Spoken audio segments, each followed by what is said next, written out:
오늘 이 저녁에는 경직이라는 제목으로 함께 말씀을 나누려고 합니다. 이 말씀을 통해서 우리의 경직되었던 마음이 더 녹아지고 부드러워져서 하나님의 은혜 가운데 풍성한 은혜를 누리는 복된 시간이 될 수 있기를 소원하고 축복합니다. 이스라엘과 블레셋 사이에 전쟁이 있었습니다. 이 전쟁에서 이스라엘이 패하고 하나님의 언약궤마저 블레셋에 빼앗기고 말았죠. 블레셋은 본래 해양 민족이었습니다. 섬 사람이었죠. 기원전 13세기 말에 헬라 본토인들에 의해서 본거지인 에게해를 떠나서 이집트를 침공해 들어갑니다. 하지만 이집트죠. 오늘날 이집트에 해당하는 애굽의 왕 람세스 3세에 의해서 쫓겨나게 됩니다. 그래서 가나안 땅 지중해 변에 정착하게 되죠.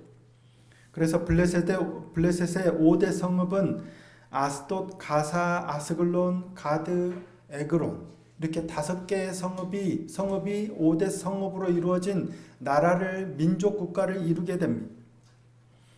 그래서 블레셋은 사사시대에 가나안 땅의 남서쪽을 완전히 장악하고 끊임없이 이스라엘을 괴롭혀 왔죠.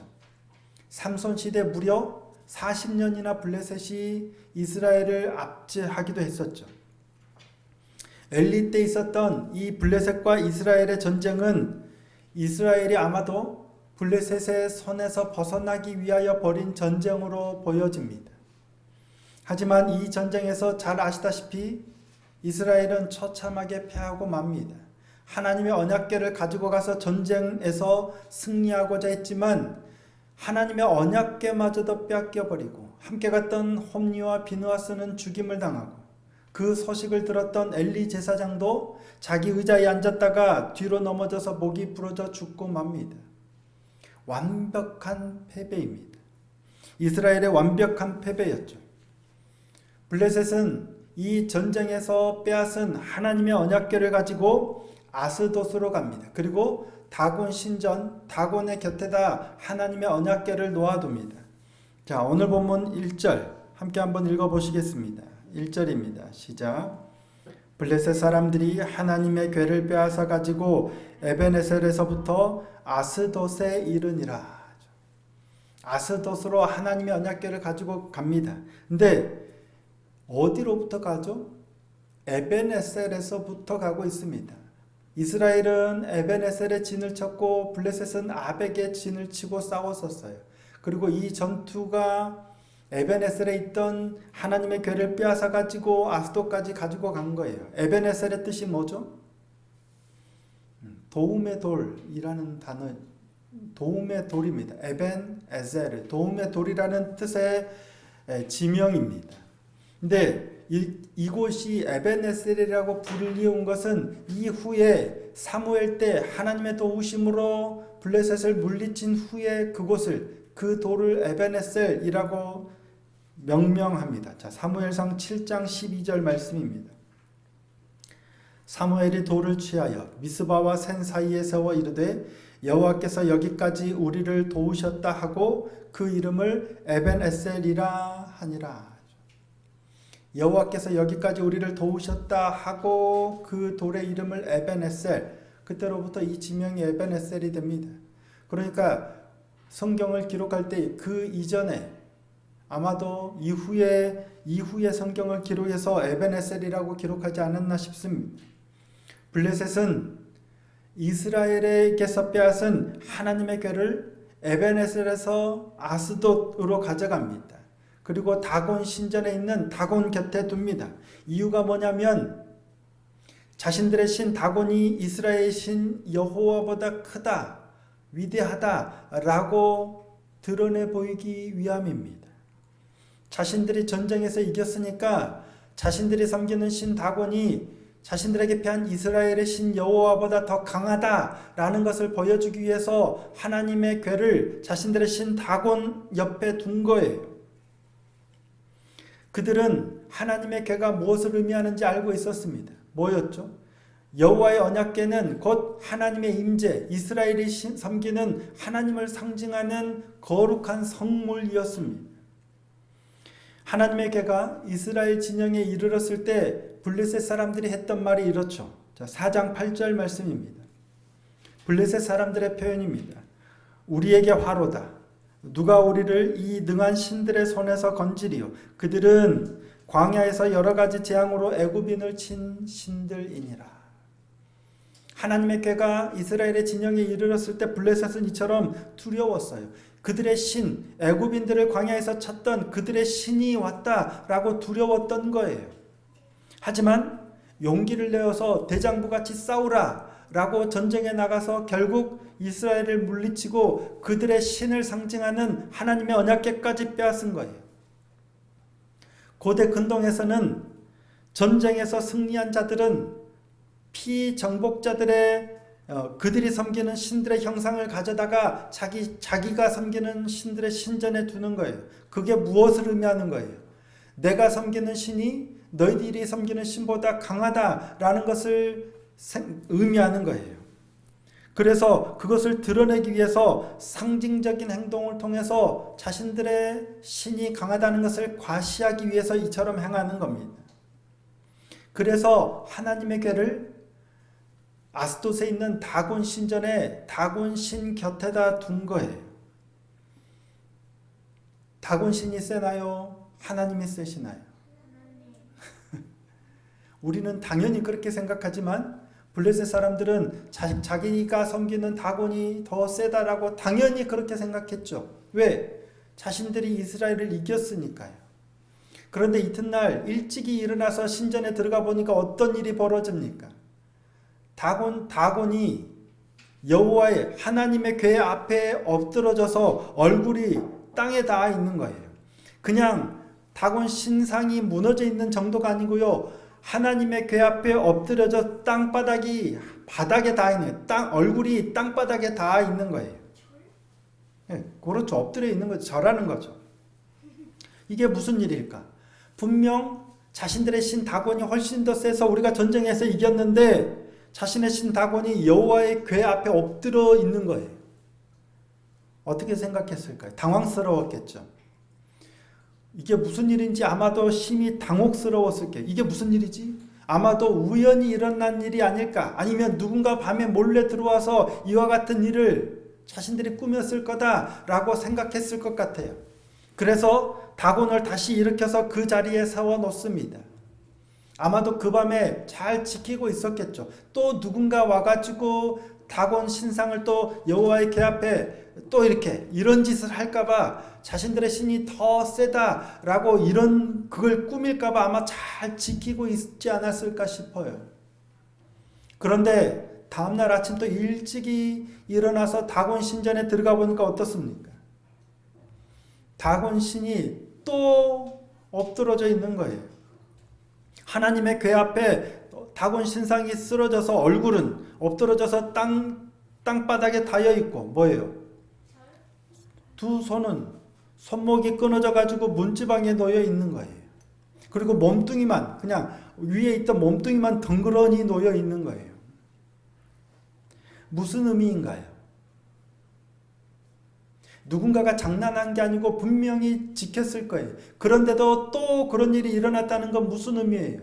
자신들이 섬기는 다곤 신상이 여호와의 궤 앞에 하나님의 궤 앞에 쓰러져서 엎드려져 있다는 건 뭐예요? 자신들이 섬기는 신 다곤보다 이스라엘이 섬기는 신 여호와가 훨씬 더 강한 신이다라는 것을 의미하는 겁니다. 그렇다면 블레셋 사람들은 이 상황에서 어떻게 해야 될까요? 분명 전쟁에서 이겨서 우리 신 다곤이 이스라엘의 신 여호와보다 더 강하다라고 생각했는데 아닌 거예요. 이스라엘이 섬기는 여호와가 훨씬 더 강력해요. 자신들이 섬기는 다곤은 그 앞에 엎드러져서 아무것도 못하고 목도 잘려지고 손목도 잘려지는 거예요. 그럼 어떻게 해야 돼요? 다곤이 아닌 여호와를 섬겨야죠. 신이 있는데 다곤은 여호와라는 신 앞에 아무것도 잽도 안 돼요. 훨씬 더 높은 신이에요. 우리는 당연히 다곤은 신이 아니라고 생각하지만 그들의 입장에서 다곤이 신이라고 섬겼는데 다곤보다 훨씬 더 강력한 신이 있다면 어떤 신을 섬기는 게 맞아요? 강한 신을 섬겨야죠. 그런데 블레셋 사람들은 그렇게 하지 않습니다. 적어도 여호와를 섬기지 않을 것 같으면 적어도 하나님의 궤를 어디로 돌려보내야 돼요? 이스라엘이 그냥 돌려보냈어야 합니다. 왜? 자신들이 섬기는 신보다 더 강하니까요. 하지만 그들이 보인 이 상황에서 보인 반응은 조금 의외입니다. 자신들의 신 다곤이 하나님의 궤 앞에 2번이나 연거푸 엎드러져서 얼굴을 땅바닥에 대고 있는 모습을 보고 블레셋 사람들이 보인 반응입니다. 자, 오늘 본문 5절 말씀을 함께 한번 읽어보시겠습니다. 5절입니다. 시작. 그러므로 다곤의 제사장들이나 다곤의 신전에 들어가는 자는 오늘까지 아스돗에 있는 다곤의 문지방을 밟지 아니하더라. 다곤 자신들이 섬기는 다곤의 신상이 목이 잘리고 손목이 끊어져서 문지방에 놓여 있는 것을 보고 그때로부터 어떻게 했다는 거예요? 다곤의 신전에 들어가는 자나 다곤의 제사장이나 누구든지 문지방을 밟지 않았대요. 이게 뭐죠? 다곤의 머리와 두 손목이 끊어져 문지방에 있었기 때문에 그때부터 그들은 문지방을 받지 않았대요. 그게 중요한가요? 정작 중요한 건 뭐예요? 자신들이 섬기는 신 다곤이 여호와 앞에 굴복했다는 게 중요해요. 그런데 정작 중요한 건 외면한 채 아무 의미도 없는, 그렇죠? 아무 의미도 없죠. 아무런 상관도 없는 문지방을 밟지 않았다라. 다곤의 신상이 하나님의 궤 앞에 엎드렸다는 것은 하나님 앞에 다곤이 아무것도 아니라는 게 드러난 사건이에요. 이게 중요한 사건인데 정작 중요한 건 신경도 쓰지 않고 아무 의미 없는 문지방을 밟지 않았대요. 왜 그랬을까요? 왜 그럴까요? 무슨 일이 있어도 다곤을 버리고 여호와를 섬길 수 없다 생각했기 때문입니다.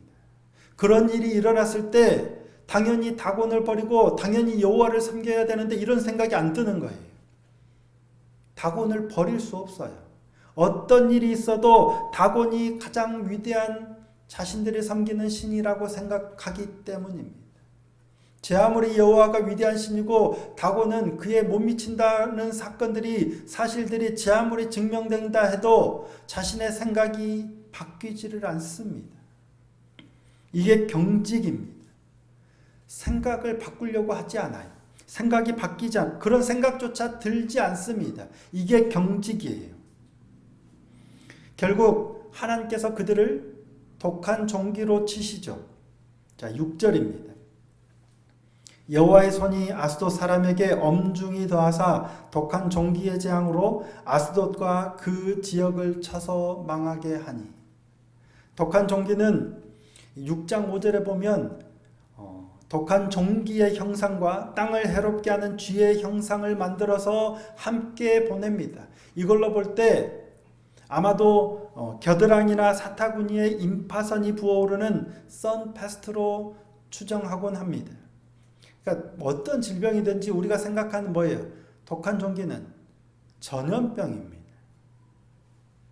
그런데 블레셋 사람들은 이 전염병이 누구에 의해서 일어난 거라고 생각하는 거예요?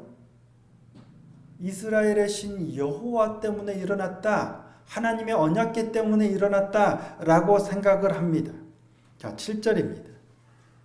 아스돗 사람들이 이를 보고 이르되 이스라엘 신의 궤를 우리와 함께 있지 못하게 할지라 그의 손이 우리와 우리 신 다곤을 친다 하고. 그렇죠? 하나님 6절에서 여호와의 손이 그들을 쳐서 독한 종기가 나게 했죠. 근데 블레셋 사람도 또 알아요. 이게 여호와의 손이 우리를 쳤다. 그래서 독한 종기가 났다라는 사실을 알고 있는 거예요. 그냥 이 전염병이, 이 질병이 그냥 발생한 게 아니라 그러니까 하나님의 언약궤 때문에 이스라엘이 섬기는 신 여호와의 손이 우리를 쳤기 때문에 일어난 거다라는 사실을 아는 거예요. 그래서 방백들이 모여서 의논해서 하나님의 궤를 어디로 옮겨가요? 가드로 옮겨갑니다. 하지만 가드로 옮겨가자 하나님의 손이 더 크게 가드를 칩니다.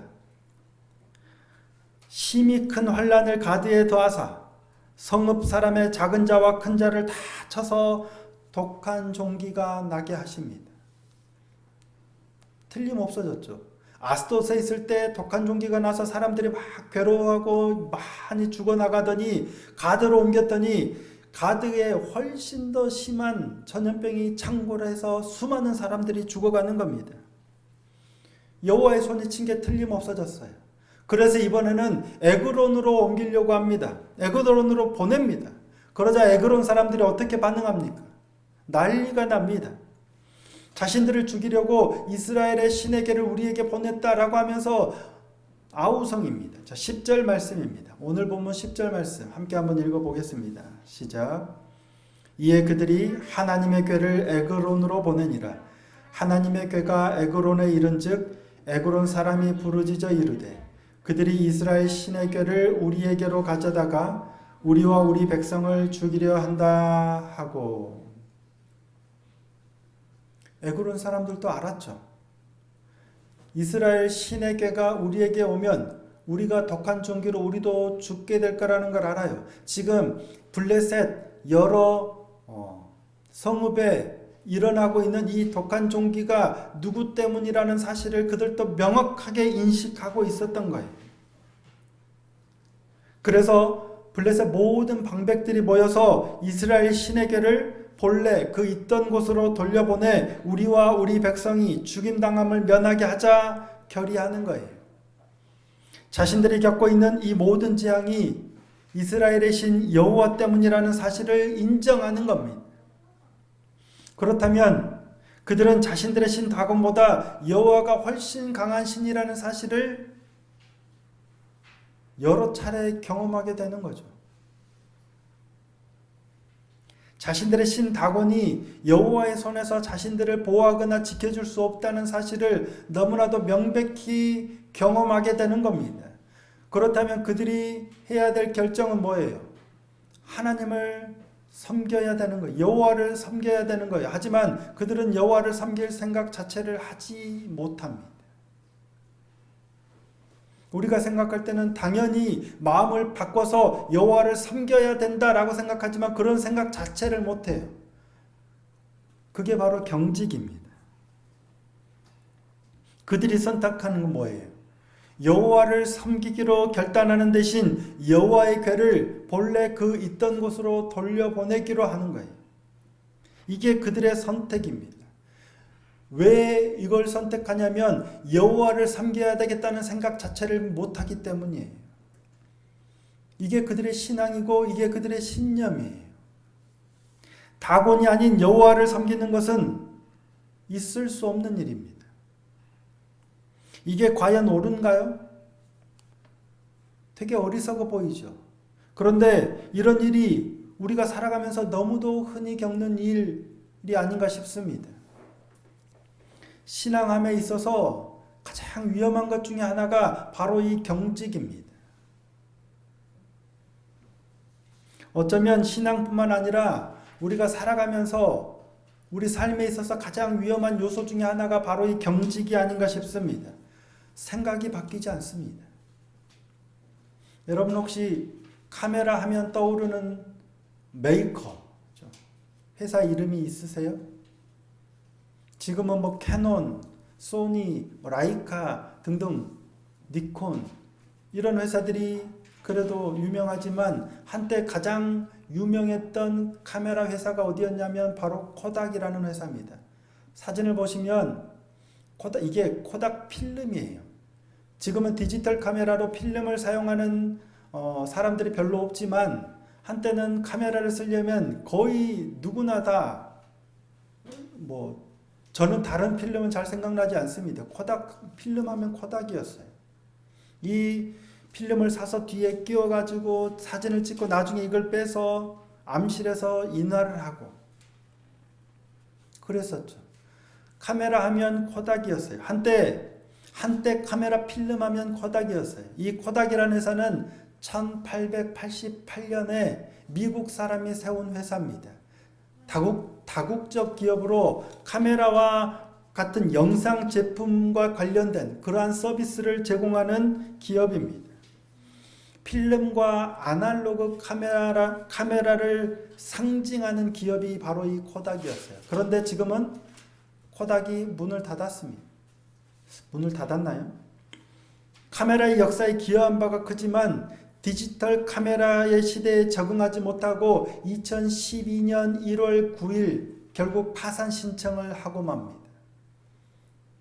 그들에게 기회가 없었던 건 아닙니다. 저도 들은 얘기지만 디지털화되는 시대에 가장 앞서 있던 기업이 바로 이 코닥이었겠죠. 그래서 디지털 카메라를 개발한 사람이 코닥 회사로 가서 이걸 제안하고 이랬대요. 근데 안 받아들인 거예요. 우리는 이미 전 세계 시장을 구축하고 있고 굳이 그런 거 하지 않아도 그래서 그 기술을 받아들이지 않고 자신들의 것을 고집한 거예요. 결국 자신들이 이루어 놓고 자신들이 가지고 있는 것에 대한 고집으로 시장에서 이미 사라져 버리고 마는 겁니다. 이게 바로 경직이죠. 브리테니커라는 백과사전이 있습니다. 한때는 집에 이 브리테니커 사전 이렇게 전질로 딱 놓으면 굉장히 뿌듯한 좀 있는 그런 대명사가 브리테니커 백과사전이었어요. 지금은 당근마켓에서 나눔을 해도 잘 안 가져갑니다. 고물로 팔면 종이값이나 받을까요? 누가 책으로 브리테니커 사전 보지 않습니다. 공간만 차지합니다. 인터넷에서 포털 사이트에 물어보면 더 잘 가르쳐 주니까 굳이 사전 같은 걸 찾아보지 않아요. 변화해야 할 때를 놓쳐버리면 자신이 붙들고 있었던 걸 붙들고 고집하고 있으면 경직되어 있으면 결국 이처럼 도태되어 버리게 된다라는 겁니다. 언어나 운동을 가르칠 때 그렇죠. 어린아이들에게 가르치는 게 쉬울까요? 어른들에게 가르치는 게 쉬울까요? 어린아이들이 훨씬 쉽다고 합니다. 이유가 뭘까요? 영어를 배워도 영어를 모르는 어린아이들은 바로 훨씬 잘 습득한대요. 하지만 우리처럼 10년, 10몇 년씩 영어를 한 사람들은 오히려 더 못 배운대요. 내가 가지고 있었고 내가 배워가 습득해 놓은 이것 때문에 오히려 방해가 되는 거예요. 내 걸 그냥 지우고 받아들여야 되는데 내가 가지고 있는 것을 놓지 못하는 거예요. 그래서 사실 운동도 그렇지만 기본기가 중요한 게 잘못 배운 사람 고치면서 가르치는 게 훨씬 어렵습니다. 차라리 아예 모르는 사람을 처음부터 가르치는 게 더 쉬운 거예요. 이제 대통령 선거도 80일 정도밖에 남지 않았죠. 누구를 지지하느냐는 자신이 가지고 있는 가치와 신념을 따라 결정될 겁니다. 하지만 최근 우리나라 상황이 어떻습니까? 굉장히 좀 복잡하고 심란합니다. 아마 역대급 혼동의 대선이 아닐까 싶습니다. 그런데도 여러 사건들이 터지는데 지지율이 그닥 변동이 없어요. 이유가 뭘까요? 그들이 어떠하든지 어떤 일이 일어나든지와 상관없어요. 내 생각이 경직되어 있기 때문입니다. 무슨 일이 일어나든지 내가 지지하는 쪽을 그냥 밀고 나가려는 우리의 그러한 경직된 풍토가 너무 만연하기 때문입니다. 무슨 일이 있든지 무슨 일을 하든지 자기가 지지하는 쪽을 그냥 믿어줘요. 반대쪽은 안 믿어줘요. 이게 우리가 가지고 있는 경직이에요. 근데 이 경직이 가장 심각하고 심한 분야가 어딜까 생각해보면 정치와 종교 쪽이 아닌가 싶어요. 신앙이 그렇습니다.